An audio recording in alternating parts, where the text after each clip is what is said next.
દેશની જનતા પર મોંઘવારીનો વધુ એક ફટકો જોવા મળ્યો છે। પેટ્રોલ અને ડીઝલના ભાવ 10 દિવસમાં ચોથી વખત આજે વધ્યા છે। પેટ્રોલના ભાવમાં પ્રતિ લિટરે ₹2.61નો વધારો કરવામાં આવ્યો છે, જ્યારે ડીઝલના ભાવમાં પ્રતિ લિટરે ₹2.71નો વધારો ઝીંકવામાં આવ્યો। આ વધારા સાથે આજનો પેટ્રોલનો નવો ભાવ ₹101.66 થઈ ગયો, જ્યારે ડીઝલનો નવો ભાવ ₹97.78 થઈ ગયો છે। 15 થી 25 મે દરમિયાન ચોથી વખત પેટ્રોલ ડીઝલના ભાવમાં વધારો કરાયો છે। 15 મેના રોજ પેટ્રોલ ડીઝલના ભાવમાં સીધા ₹3 વધાર્યા હતા, જ્યારે 19 મેના રોજ પ્રતિ લિટરે 90 પૈસાનો વધારો ઝીંકાયો હતો, જ્યારે 23 મેના રોજ પેટ્રોલના ભાવમાં પ્રતિ લિટરે 87 પૈસા વધાર્યા હતા, જ્યારે ડીઝલના ભાવમાં પ્રતિ લિટરે 91 પૈસાનો વધારો કરાયો હતો।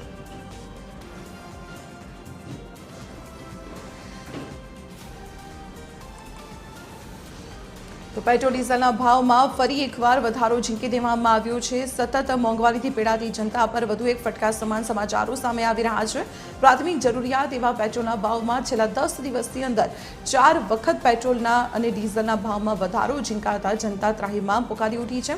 10 દિવસમાં ચોથી વખત આજે વધારો થયો છે। પહેલી વખત સીધા ₹3 વધાર્યા હતા, જ્યારે ચોથી વખતે ₹2.61નો પેટ્રોલમાં વધારો કરાયો છે, જ્યારે ડીઝલના ભાવમાં ₹2.71નો વધારો ઝીંકી દેવામાં આવ્યો છે।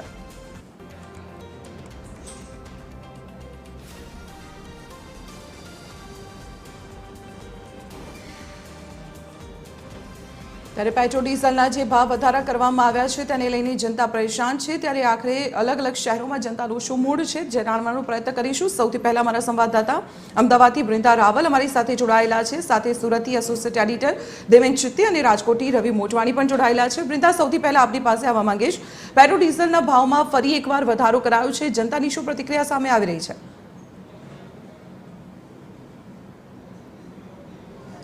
દીપાલી, ચોક્કસથી જો વાત કરીએ તો જે રીતે છેલ્લા 10 દિવસમાં ચોથી વખત ભાવ વધારો થયો છે। મિડલ ઇસ્ટમાં જે યુદ્ધની પરિસ્થિતિ છે તેને લઈને તેની અસરો જે છે તે ભારતમાં પણ જોવા મળી રહી છે। પેટ્રોલ ડીઝલના ભાવ છે તે વધી ગયા છે અને હવે ભાવ ₹101ને પાર થઈ ચૂક્યો છે। વાત કરીએ અમદાવાદની તો અમદાવાદમાં પણ ₹101નો ભાવ જે છે થઈ ચૂક્યો છે। અને ખાસ જો વાત કરીએ તો જે ભાવ વધારો છે તેનાથી લોકોને શું તકલીફ છે તે જાણીશું। જે રીતે ભાવ આજે ફરી વધ્યો છે, ₹101 ભાવ થયો છે, શું કહેશો? એટલે દીપાલી, જો વાત કરીએ તો જે લોકો કહી શકાય કે ભાવ વધારો જે છે તે લોકોને ક્યાંક ને ક્યાંક નડી રહ્યો છે, કારણ કે ₹101.81નો ભાવ છે તે આજે જોવા મળી રહ્યો છે। ખાસ તો જે રીતે ભાવ વધારો થઈ રહ્યો છે તેને કારણે લોકો જે છે તેને અસર પડી રહી છે। ડીઝલનો ભાવ છે તે પણ 97.92, એટલે તેમાં પણ ₹2.71નો વધારો થયો છે। એટલે જીવન જરૂરિયાતની જે વસ્તુ છે તેમાંની એક આ પેટ્રોલ છે, ભાવ આજે ફરી વધ્યો છે અને ₹101 ભાવ થયો છે, શું કહેશો? I'm not sure, sorry. હું કહી રહી છું કે ભાવ વધી ગયો છે ₹2 અને આજે ₹101 ભાવ થયો છે, શું અસર જોવા મળશે હવે પેટ્રોલના જે ભાવ વધ્યા છે એને? આઈ ગેસ પાછી લોકોની લાઈનો લાગવા લાગશે, બિકોઝ ભાવ વધ્યો છે તો લોકો એવું વિચારશે કે ફરીથી અછત છે ને એવું બધું છે, સો આઈ ગેસ ફરીથી લાઈન લાગશે એન્ડ ઓલ। એટલે બિનજરૂરી જે ફરવાનું છે ટાળવું પડશે લોકો। કરેક્ટ એન્ડ ઇવન બધી વસ્તુ બી મોંઘી થવા લાગશે, લાઈક ફરીથી દૂધના ભાવ ને બધું વધી શકે છે। ચોક્કસથી તો ક્યાંક ને ક્યાંક લોકોને દીપાલી એવો પણ ડર છે કે જે રીતે ભાવ વધશે તો ચોક્કસથી લોકો જે છે તેમની લાઈનો જોવા મળશે, પરંતુ સૌથી મોટી વાત એ છે કે જે રીતે ચોથી વખત જે ભાવ વધ્યો છે તેને લઈને અમદાવાદની જો વાત કરવામાં આવે તો અમદાવાદના ન માત્ર એક પેટ્રોલ પંપ પણ દરેક પેટ્રોલ પંપ પર જે લોકો છે તેઓની એક જ વાત માની રહ્યા છે કે જે પ્રમાણે ભાવ વધી રહ્યો છે તેને લઈને બિનજરૂરી ફરવાનું જે છે તે ટાળવું પડશે। ખાસ તો જો વાત કરીએ તો વડાપ્રધાને પણ જણાવ્યું હતું કે બિનજરૂરી ફરવાનું છે તે ટાળવું જોઈએ અને જરૂરિયાત પૂરતું જ બહાર નીકળવું, એટલે કે પેટ્રોલ ડીઝલના જે ભાવ વધ્યા છે તેને લઈને હવે લોકો ક્યાંક પબ્લિક ટ્રાન્સપોર્ટેશન યુઝ કરે તેવી પરિસ્થિતિ સામે આવી રહી છે। બીજી તરફ ચોથી વખત જે ભાવ વધારો થયો છે તેને લઈને લોકોમાં ક્યાંક ને ક્યાંક હવે એક નિરાશા પણ જોવા મળી રહી છે, કારણ કે જીવન જરૂરિયાતની વસ્તુઓ છે તેમાં જે પ્રમાણે ભાવ વધી રહ્યા છે તેને લઈને લોકો ક્યાંક ને ક્યાંક હવે એ વિચારી રહ્યા છે કે હવે શું કરવું, કારણ કે ભાવ વધી રહ્યા છે। જી દીપાલી। જી ચોક્કસ બ્રિંદા, અત્યારે લોકોની પ્રતિક્રિયાઓ પણ સામે આવી રહી છે, ત્યારે સુરતી લાલાઓ આ ભાવ વધારાને કેવી રીતે લઈ રહ્યા છે જાણીએ દેવેન ચિત્ત પાસેથી। દેવેન, સેન્ચુરીને પાર પહોંચી ગયું છે પેટ્રોલનો ભાવ, સુરતી લાલાઓની શું પ્રતિક્રિયા છે? કેન્દ્ર સરકાર દ્વારા છેલ્લા કેટલાક દિવસોથી સતત સંકેત આપવામાં આવી રહ્યા હતા કે પેટ્રોલ ડીઝલના ભાવમાં ખૂબ જ મોટા પ્રમાણમાં વધારો થઈ શકે છે અને તેના કારણે લોકોએ પણ જે તેનો ઉપયોગ છે તે ખૂબ જ વિચારીને કરવો જોઈએ. કામકાજ વગર વધારે પડતા ડીઝલ પેટ્રોલનો ઉપયોગ ન થાય તેના ઉપર ખાસ ધ્યાન આપવું જોઈએ અને તેના કારણે જ આપણે છેલ્લા કેટલાક દિવસોથી જોઈ રહ્યા છે કે જે અધિકારીઓ છે, જે રાજકારણીઓ છે, જે મિનિસ્ટરો છે, તેઓ પણ પોતાના કાફલાની અંદર વાહનો ઘટાડી રહ્યા છે. એટલે સ્વાભાવિક છે કે કેન્દ્ર સરકાર દ્વારા પહેલાંથી જ આ જે સ્થિતિ ઊભી થવાની હતી તેના સંકેત આપી દીધા છે. અત્યારે જ્યારે ફરી એક વખત ભાવ વધારો કરવામાં આવ્યો છે ત્યારે પેટ્રોલ પંપ ઉપર હવે ધીરે ધીરે લોકો જે છે તે પોતાના વાહનમાં પેટ્રોલ પુરાવવા માટે દેખાઈ રહ્યા છે. પરંતુ દીપાલી, હવે લોકો પણ સમજી ગયા છે કે આ જ પ્રકારની સ્થિતિ જે છે તે આગામી દિવસોમાં પણ રહેવાની છે અને તેના કારણે હવે ધસારો પણ જે છે કે ખૂબ જ ઓછો જોવા મળી રહ્યો છે. અને ખાસ કરીને પેટ્રોલ ડીઝલના ભાવમાં જ્યારે વધારો થતો હોય છે ત્યારે જીવન જરૂરિયાતની જે ચીજ વસ્તુ છે તે પણ મોંઘી થતી હોય છે અને તેનો ડર જે છે તે સ્વાભાવિક છે કે લોકોમાં જોવા મળતો હોય છે. કારણ કે પેટ્રોલ ડીઝલના ભાવ વધતાની સાથે જ દૂધ જેવી જે જીવન જરૂરિયાતની ચીજ વસ્તુઓ છે તેમાં પણ સતત વધારો થઈ જતો હોય છે અને આ વધારો લગભગ તમામ ચીજ વસ્તુ જે છે તેના ઉપર થતો હોય છે અને તેના કારણે લોકો જે છે તે ડરના ઓથાર હેઠળ છે. કારણ કે આજીવિકાના સાધન ખૂબ જ ઓછા છે અને તેની સામે આજે ભાવ વધારો છે તે સતત થતો હોય છે. તેના કારણે લોકોની મુશ્કેલી દીપાલી આગામી દિવસોમાં પણ જે છે તે વધવાની છે અને લોકો જે છે તે હવે આ પરિસ્થિતિને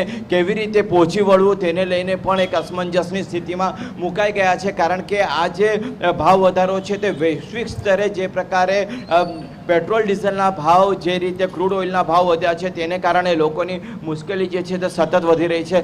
ભાવ વધારો જે સતત થઈ રહ્યો છે એ બાબતે તમારે શું માનવું છે કે કેટલી મોંઘવારીનો માર આપણે સહન કરવો પડે?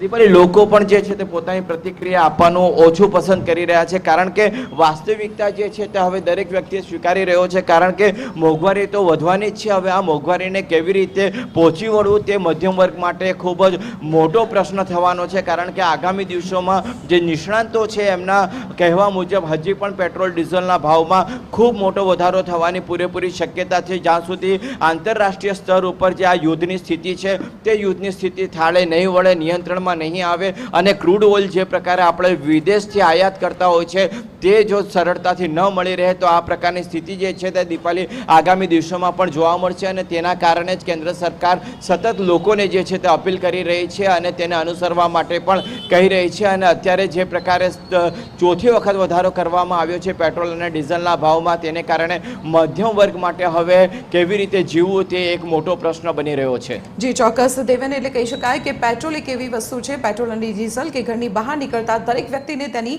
સીધી અસર થતી હોય છે. રવિ, હું આપની પાસે આવવા માંગીશ, રાજકોટમાં શું પ્રતિક્રિયાઓ સામે આવી રહી છે? કારણ કે રાજકોટવાસીઓ કે જે રંગીલા રાજકોટવાસીઓ કહેવાતા હોય છે, શું તેમના રંગ ફીકા પડ્યા પેટ્રોલ ડીઝલથી? જી દીપાલી, જરૂરથી જણાવી દઉં, જ્યારથી મિડલ ઇસ્ટના યુદ્ધની વાત આવે ત્યારબાદ લોકોને સંભાવના હતી કે પેટ્રોલ અને ડીઝલના ભાવ વધશે, પરંતુ ચૂંટણીઓને લઈને ક્યાંક ને ક્યાંક ભાવ વધારો કરવામાં ન હતો. પરંતુ જેવી ચૂંટણીઓ પૂરી થઈ છે ત્યારબાદથી સતત પેટ્રોલ અને ડીઝલના ભાવ વધી રહ્યા છે. પેટ્રોલ અને ડીઝલના ભાવ વધવાની સાથે જ અન્ય વસ્તુઓ પણ ધીરે ધીરે મોંઘી થતી જોવા મળી રહી છે. કેટલાક ધંધાઓને પણ તેની અસર થવા મળી રહી છે. કારણ કે ટ્રાન્સપોર્ટના ધંધા છે તેની સાથે માલની અવર જવર કરતા હોય તેમાં પણ ક્યાંક ને ક્યાંક એની અસર થતી જોવા મળે છે. પેટ્રોલ અને ડીઝલમાં સતત 10 દિવસમાં ચોથી વખત ભાવ વધારો આવ્યો છે. આજે પેટ્રોલમાં 2.61 અને ડીઝલમાં 2.71 જેવો ભાવ વધારો હોય છે. આપણે પેટ્રોલ અને ડીઝલના આ ભાવો દેખાવા માગીશ કે અત્યારે શું છે. પેટ્રોલના ભાવ છે તે 101 રૂપિયા અને 61 પૈસા છે, ડીઝલના 97.74 પૈસા છે અને સ્પીડ પેટ્રોલ આવે તેને 110 રૂપિયા અને માથે પૈસા છે. આમ પેટ્રોલ અને ડીઝલના ભાવો દિવસે ને દિવસે વધી રહ્યા છે. તેને લીધે જીવન જરૂરિયાતની વસ્તુઓ પણ મોંઘી થતી જોવા મળે છે. આપણે લોકો સાથે પણ વાત કરવાનો પ્રયાસ કરીશ કે લોકો શું કહી રહ્યા છે. પેટ્રોલ અને ડીઝલના જે ભાવ વધી રહ્યા છે તેનું શું કહેશો? પેટ્રોલ અને ડીઝલના ભાવ સતત વધે છે. પેટ્રોલમાં ડીઝલ ભાવ જે વધે છે એ વસ્તુ કાયદેસર જોવા જાય તો આપણે ન વધવા જોઈએ. અને આજે સરકાર આપણે બધી મત દઈ રહી છે વસ્તુ, જેથી કરીને આ વસ્તુ શું છે પબ્લિકને બધું નાના માણસોને માર પડી રહ્યો છે વસ્તુ. આજે પણ 2.61 પૈસાનો વધારો. નાના માણસો જે બધા ટકનું લઈને ટકનું ખાતા છે, જે રોજંદા રહી છે માણસો બધી વસ્તુ, જે કે ભાઈ બિચારો પેટ્રોલ માટે જરૂર વસ્તુ હોય તો જવું પડે એવું તો નહીં હાલે. જે કોઈ કામ કરતું હોય, વાસણ ધોતું હોય, તેના માટે તો બહુ અતિ કરશે કે વસ્તુ ભાવ તો કે ક્યાંથી કરીને કાંઈ વસ્તુ કરશે વસ્તુ. આવક નથી વધતી, ખર્ચા વધે છે. હા, અને મોંઘવારી જે વસ્તુ બધી તેલના જવો, બાટલાના જવો વસ્તુ, જેથી કરી આ બધી વસ્તુ પબ્લિકને એટલો માર પડશે કે વાત જવો દે વસ્તુ. પેટ્રોલ અને ડીઝલના ભાવ વધવાથી લોકોને, સામાન્ય વર્ગને સહન કરવાનો વારો આવશે, લોકો મુશ્કેલીમાં મુકાય છે અને સરકારે સમજવું જોઈએ. તેના માટે લોકો પણ અપીલ કર્યા છે કે ભાવ પર થોડો કંટ્રોલ આવે તેવી માંગ કરી છે. જી દીપાલી. જી ચોક્કસ. રવિ, દેવેન અને બ્રિંદા, આપ તમામનો આભાર માહિતી આપવા બદલ. તો જે પ્રકારે માહોલ અત્યારે અલગ અલગ શહેરોમાં જોવા મળી રહ્યું છે, લોકોની સમસ્યા છે કે તેમની ઇન્કમ વધી નથી રહી, પરંતુ સામે મોંઘવારી વધી રહી છે અને તેનાથી તેમનું જે બજેટ છે તે ખોરવાઈ રહ્યું છે. સરકાર પાસે તેમની સામે રાહત આપવા માટે કે પછી ભાવ વધારો વધુ ન ઝીંકવામાં આવે તેવી અપીલ પણ તેઓ કરી રહ્યા છે.